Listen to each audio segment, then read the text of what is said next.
Blog Talk Radio. Good morning, everybody. This is Laurie Smith on Blog Talk Radio.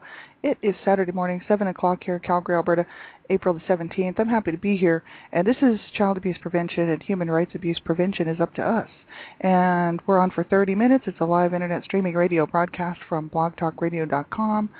I have my chat room open if anybody wants to come sit in there. And we're talking today. We started looking at internet safety last week, and Wednesday night we were looking at an article called A Parent's Guide to Internet Safety, and I found it on the FBI website.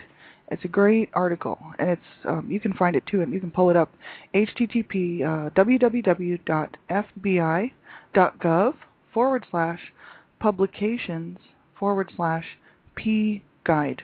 And you can bring this up and take a look at it. There's some good information there. And we started this article Wednesday night, and we were going through it, and the issues surrounding internet safety, especially for children, are huge, and they really cannot be overlooked. Children are dying at the hands of child sexual predators who get a hold of them. And how do they get a hold of them? Usually online.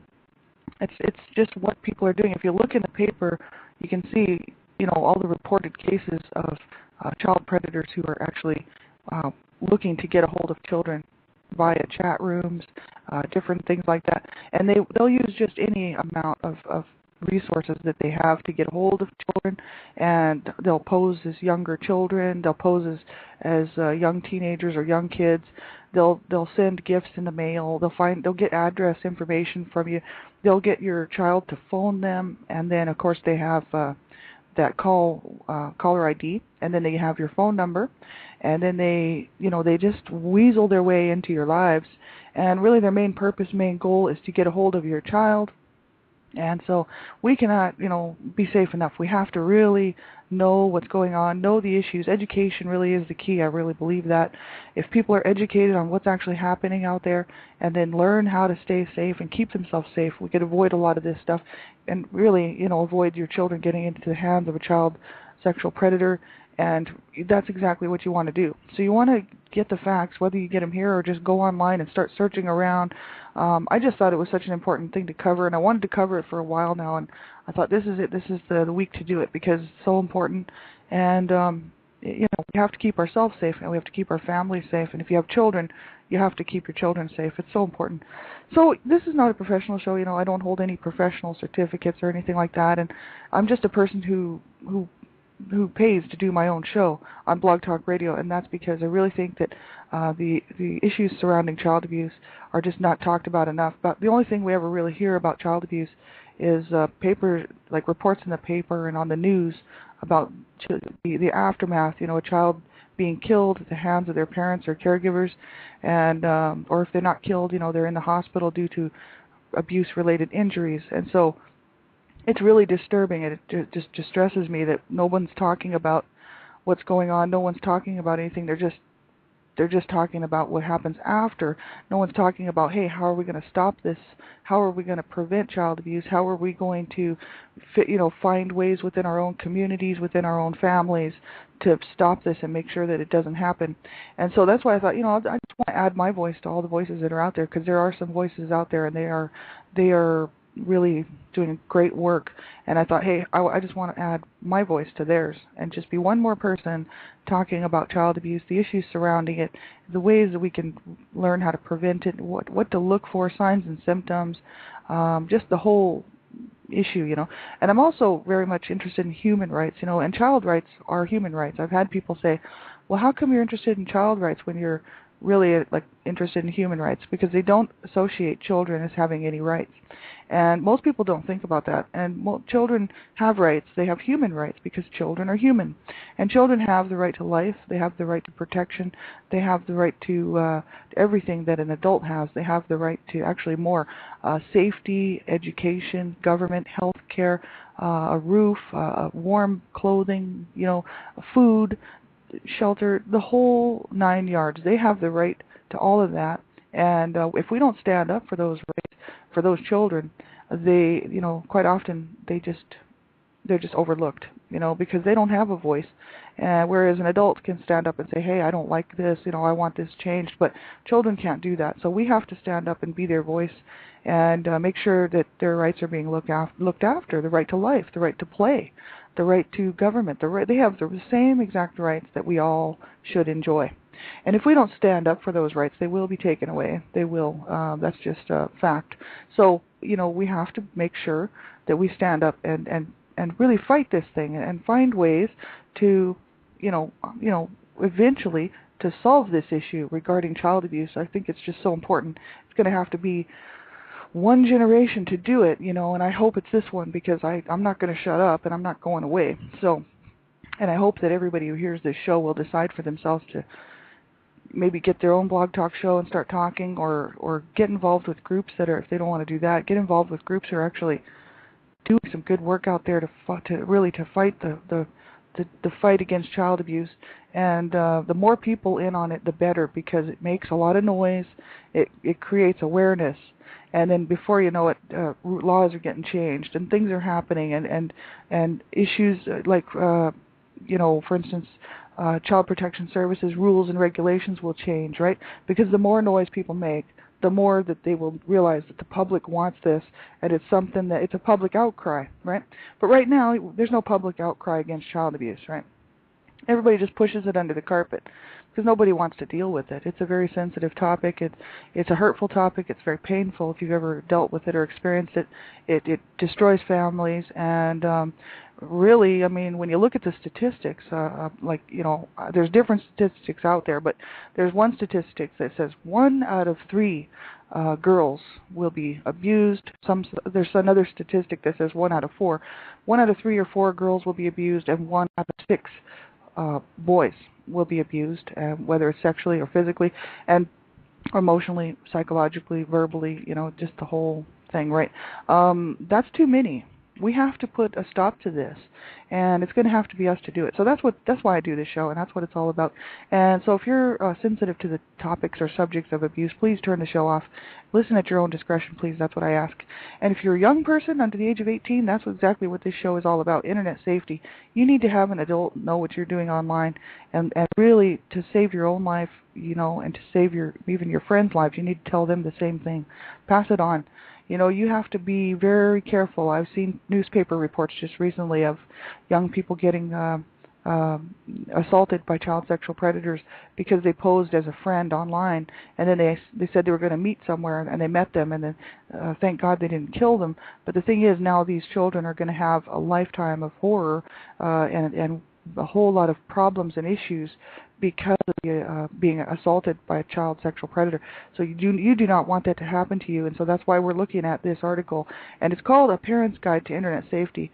And so if you're a young person, make sure you have someone listen to this show and everything that you're doing online, right? Make sure they can keep you safe, right? It's so important. And if you don't have a parent who cares, or who has time, a lot of times that's the issue. They might care, but they don't have time. Get a hold of a school counselor, a guidance counselor at school, a coach, a teacher, someone who you trust, who can listen to and pay attention to what you're doing online, and just let them know that, and this way they can help keep you safe, because it's so important, right? So, A Parent's Guide to Internet Safety, and we'll continue on with that. We were looking at it Wednesday night, www.fbi.gov/publications/pguide. And they were saying, if you find pornography on your child's computer, then you should really kind of look for signs that your child is actually looking at pornography. There's all kinds of ways that you can do that.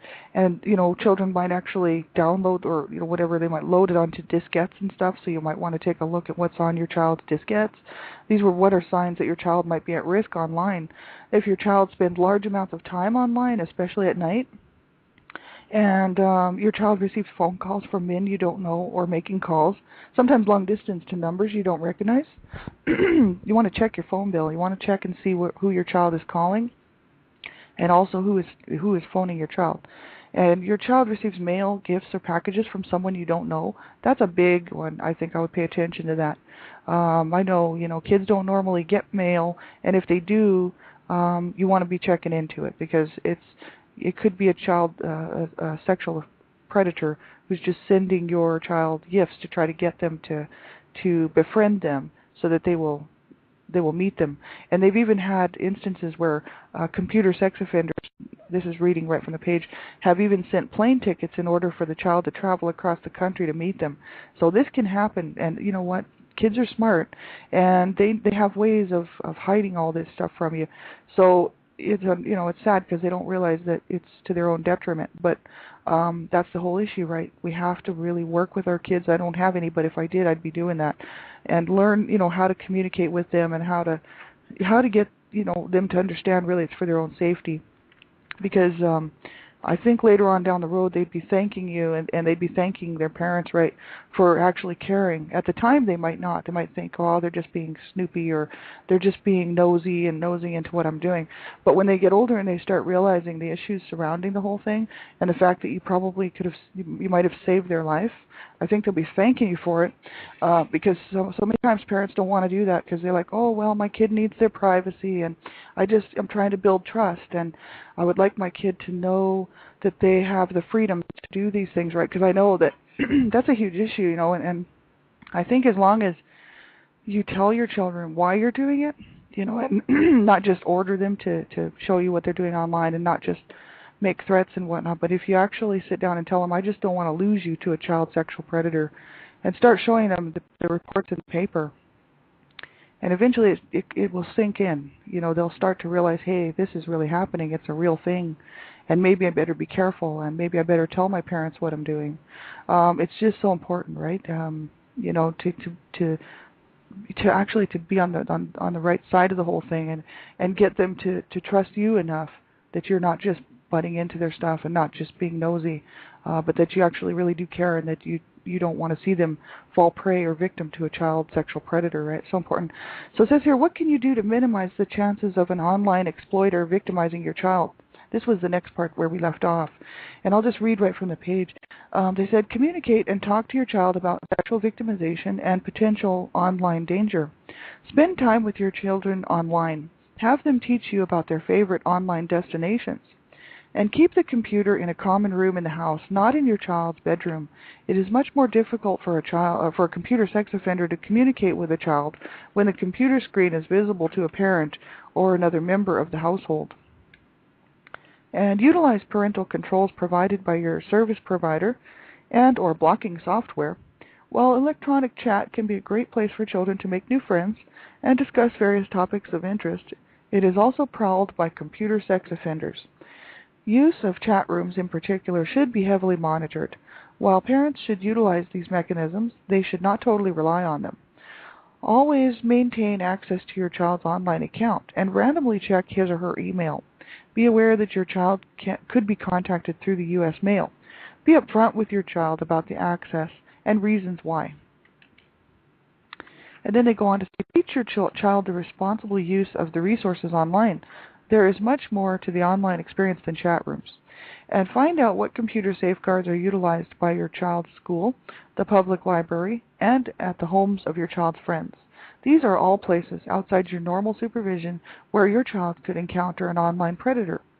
Understand, even if your child was a willing participant in any form of sexual exploitation, that he or she is not at fault and is the victim. The offender always bears the complete responsibility for his or her actions. Instruct your children to never arrange face-to-face meetings with someone they met online, to never upload or post pictures of themselves onto the internet or online service to people they do not personally know, and to never give out identifying information such as their name, home address, school name, or telephone number, and to never download pictures from an unknown source, as there is a good chance there could be sexually explicit images, and to never respond to messages or bulletin board postings that are suggestive, obscene, belligerent, or harassing, and that whatever they are told online may or may not be true. And also, here's some frequently asked questions that they have on this publication here. My child has received an email advertising for a pornographic website. What should I do? Generally, advertising for an adult pornographic website that is sent to an email address does not violate federal law or the current laws of most states. In some states, it may be a violation of the law if the sender knows the recipient is under the age of 18. Such advertising can be reported to your service provider and, if known, the service provider of the originator. It can also be reported to your state and federal legislators so they can be aware of the extent of the problem. So, this way they can know just how much it's going on. And it's just a good idea. Is any service safer than others? That's another question. Sex offenders have contacted children via most of the major online services and the Internet. The most important factors in keeping your child safe online are the utilization of appropriate blocking software and/or parental controls, along with open, honest discussions with your child, monitoring his or her online activity, and following the tips in this pamphlet. And here's another question. Should I just forbid my child from going online? There are dangers in every part of our society. By educating your children to these dangers and taking appropriate steps to protect them, they can benefit from a wealth of information now available online. So that's just it. I mean, if we were going to do that, we would never allow our children to go outside. If we had, children, we'd never let them leave our side. And, that's not a healthy way to live either. But the whole issue is, and unfortunately, because I know that parents who care about their children and love their children would probably wish that they could do that. But it's not, it's just not realistic. And the thing is the more education that your child has, the better off they'll be safe. If really you can go, there's lots of websites you can go on to and get information regarding child safety issues, like with bullying at school and whatnot. There's also information on how to stay safe from child sexual predators, such, information like that. There's websites. littlewarriors.ca is a good website for that. It's just kind of geared for parents and children regarding sexual abuse and online and sexual predators and whatnot. And if you just start looking around, you can see that there's lots of good information and tips for parents and for children on how to stay safe, And I don't think, in this world, it is a dangerous world, and I think, but to make your kids paranoid is not a good idea because they'll live in fear. And fear, that's not a good way to live, right? But the thing is, we all know this is happening.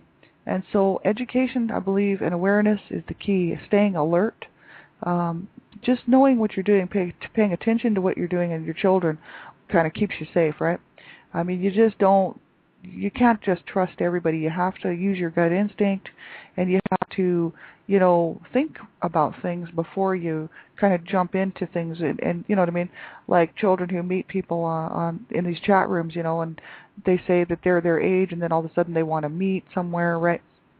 And of course, the child just doesn't want to tell their parents because they want to be independent and do their own thing, right?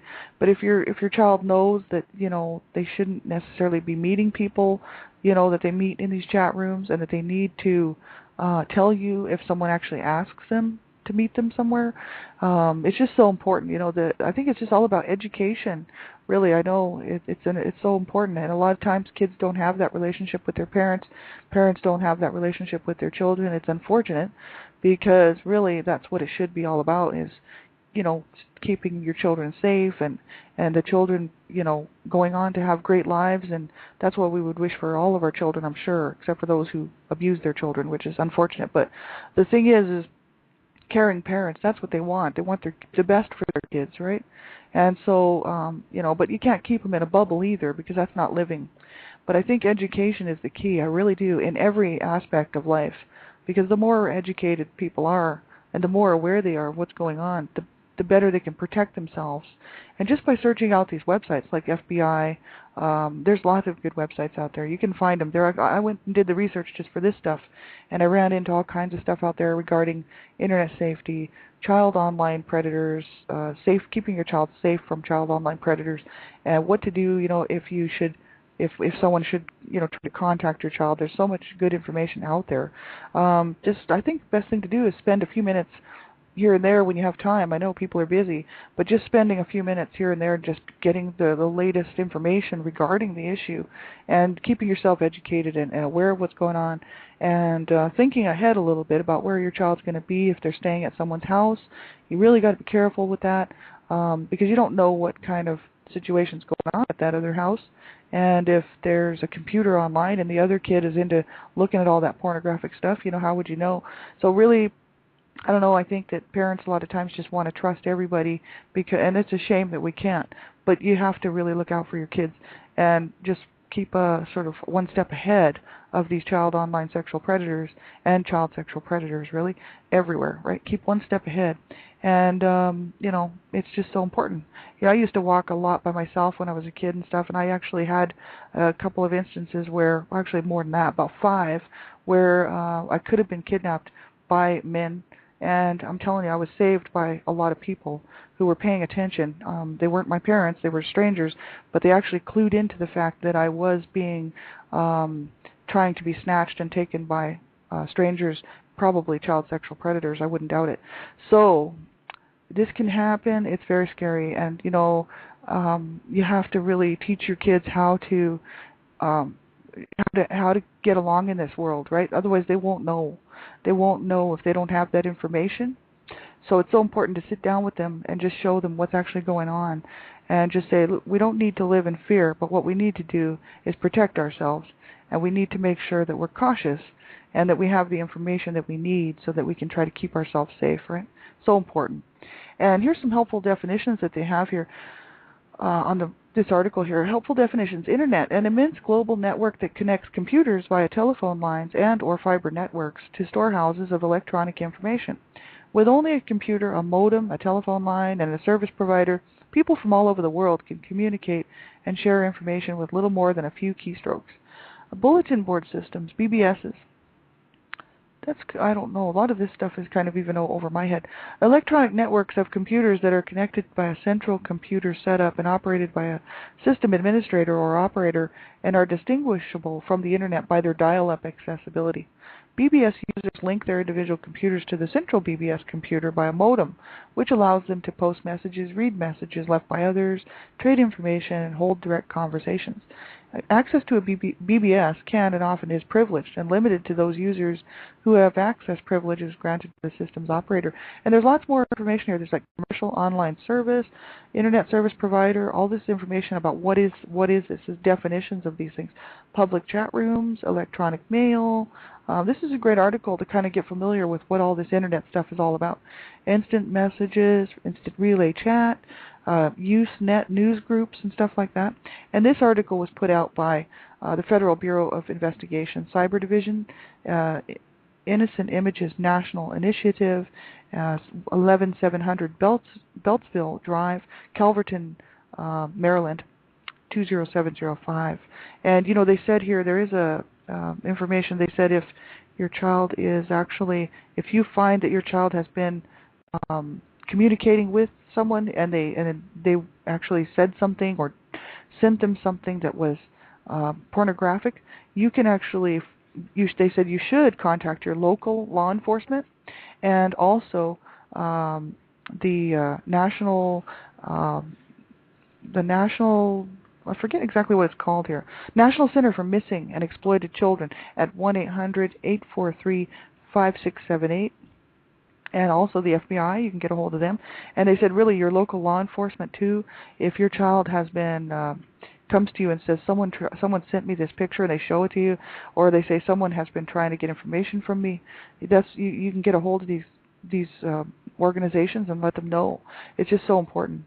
And they said don't copy the actual image that's on your computer. Just leave it as is. Don't delete it. Don't copy it. Just leave it, because that's how they can get a hold and bust people. Is if you leave this stuff and you make the phone call, they can get a hold and bust these child online sexual predators, and that's what they're doing, sting operations all the time. And it's great because they're trying to work to keep this a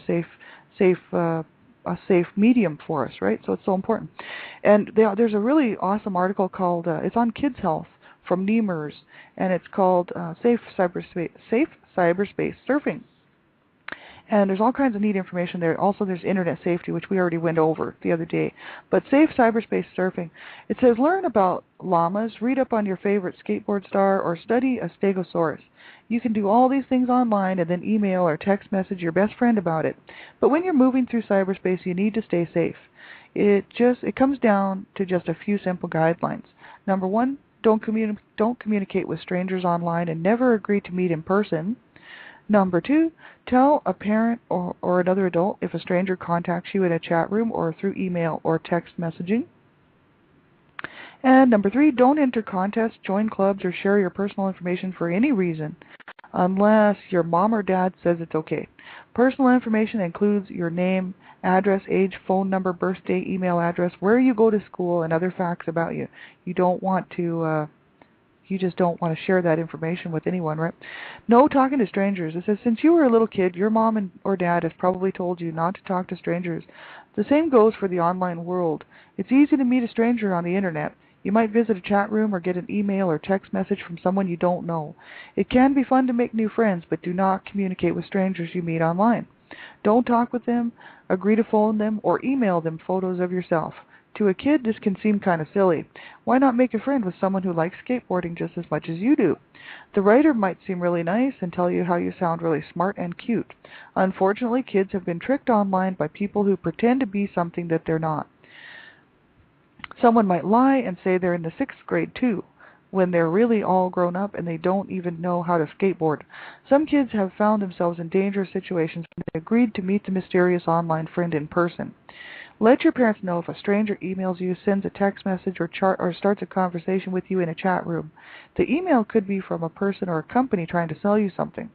A grown-up should decide what's best to do, which may include changing your email address or telling the police. And it says, keep your privacy. Anybody who uses the internet has been asked to sign in, log in, or create a personal profile. Kids need to check with a parent or grown-up before doing so. Why? This information could be used for reasons you wouldn't like getting a lot of junk email. And it says another word about email. If you have your own account, let your mom or dad know before you reply to email that asks for your personal information. Some email looks official, as if it was sent by your internet provider, but it's actually a trick to get your personal information.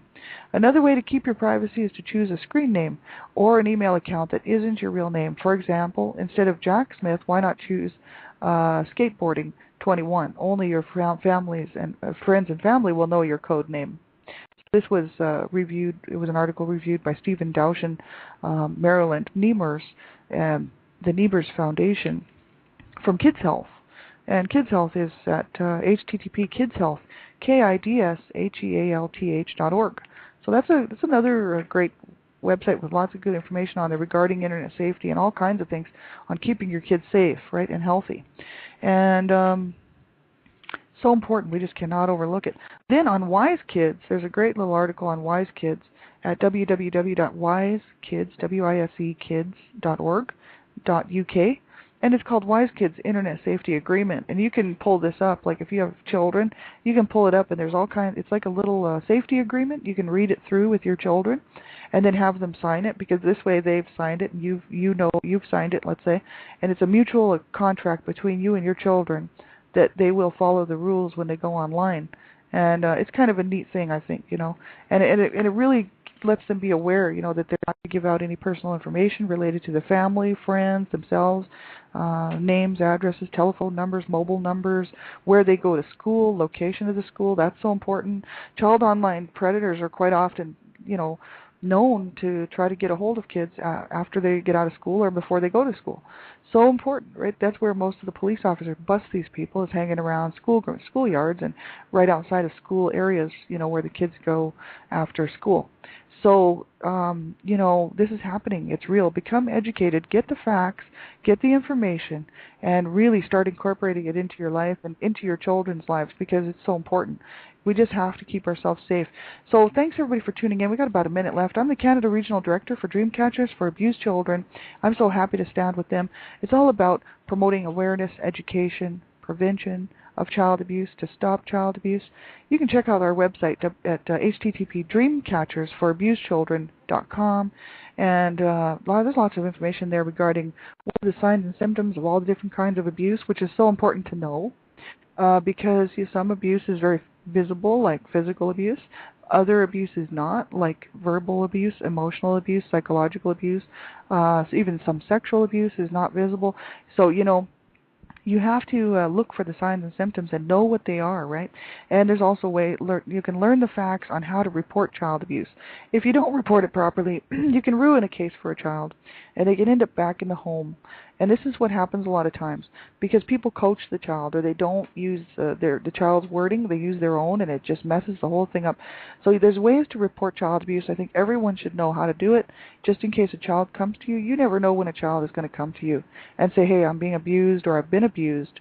There's a way to handle it, and you want to do the right thing and make the phone call, report it, because that's the whole issue. We see that the amount of reports coming out, statistics of the amount of abuse that's being reported, and actually the amount that is not being reported just makes it that much more worse. So we all have to get educated on this and really start looking around and paying attention to what's going on with the children in our own lives, and also making noise for those, for everyone, right, to stop child abuse. It's so important. So thanks everybody for tuning in. Have a great day. I'll be back on tomorrow morning, same time, 7 o'clock a.m. Child abuse prevention, human rights abuse prevention is up to us. And till then, have just a great weekend. Keep yourself safe, and remember to get all the facts and information. Get your kids up on all this stuff, and keep them safe, right? Take care, everybody. Bye-bye.